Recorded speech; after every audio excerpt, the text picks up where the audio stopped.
I used to work in a printing works and they used to buy oil paintings and do 200 copies of them and sell them for about £40. I think it was £40 they charged for them.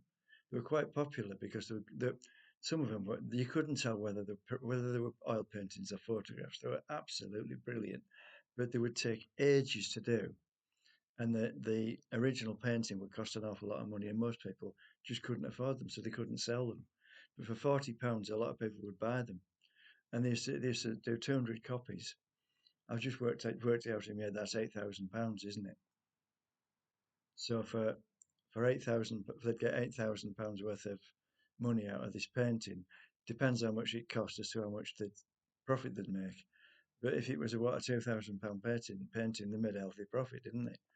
And I would think a struggling artist would sell a painting for 2,000.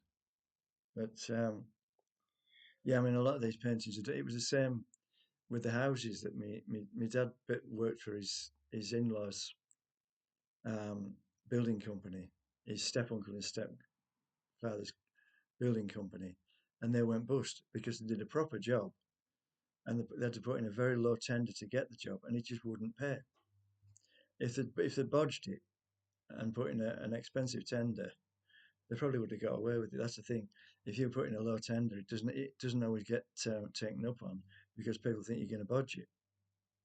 In those days, people wanted a cheap job, but the thing was, they defaulted on the payments because they couldn't afford the house they were buying. They were buying a house, they were living beyond the means. And that's the thing, a house is the most expensive thing you'll buy. And they went bust. And Dad used to say they built a lot of houses for masons, and they like things right. They know if it's right. And he also said that a lady had said to me dad, "You mate build your houses far too cheap." He says, "But it's a good job she didn't say that to Ken. That's his uncle. He was he the managing director? He was, yeah.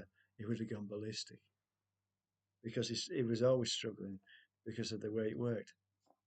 But they were only a small firm as well, not many employees.